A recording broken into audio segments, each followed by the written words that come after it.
Good evening. This material is all about scheduling algorithm in operating system. It is first come first serve scheduling technique. I am going to explain the in and out of first come first serve scheduling algorithm used in operating system. Let me move to next slide.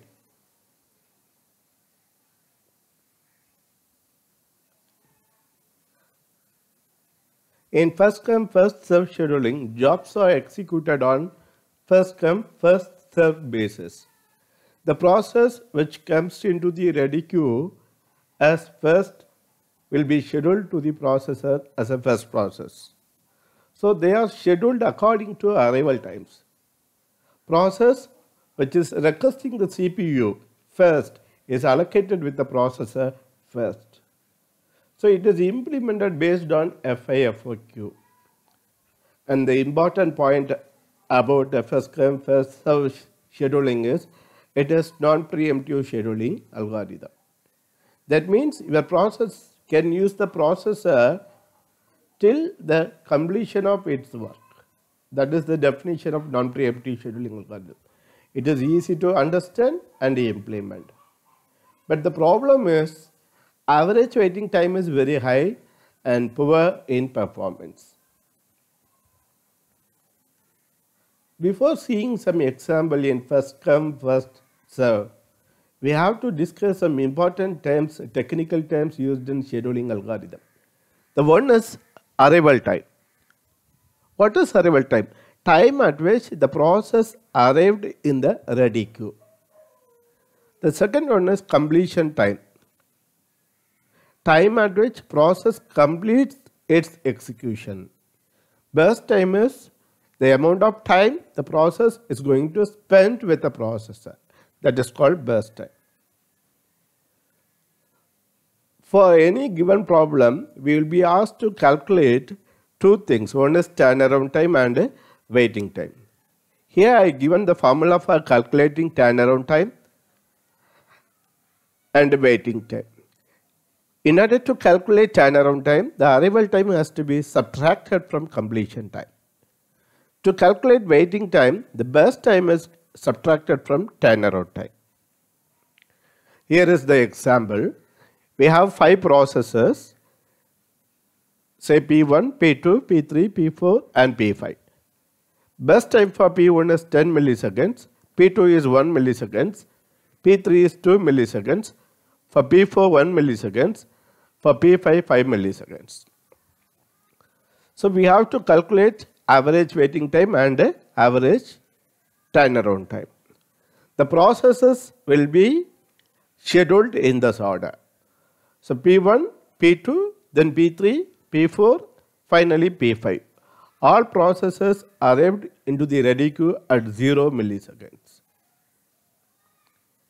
So in order to calculate the completion time, burst time and waiting time, we have to draw Gantt chart. It is very, very important in all scheduling algorithm. I will showcase how the Gantt chart is drawn for this scheduling algorithm. This is the process queue. So the processes are scheduled in a particular order. I am going to explain how the Gantt chart will be drawn. So already it is given all processes will be arriving in the 0th milliseconds. So P1 is available as a first process in process queue. So we will be taking P1 from process queue and allocating to processor.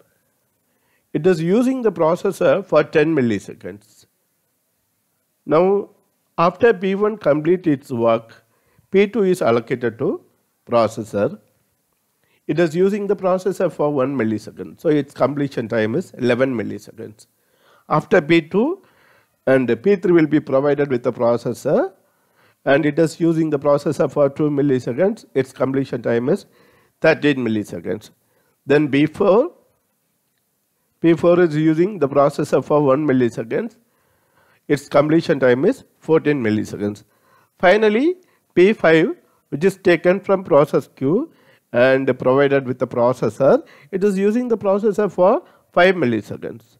So you have to add 14 and burst time of process P5. So it comes around 19 milliseconds.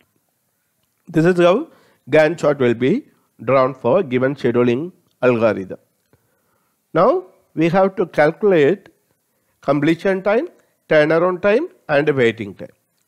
So already we discussed the formula for calculating turnaround time. Turnaround time equal to completion time minus arrival time.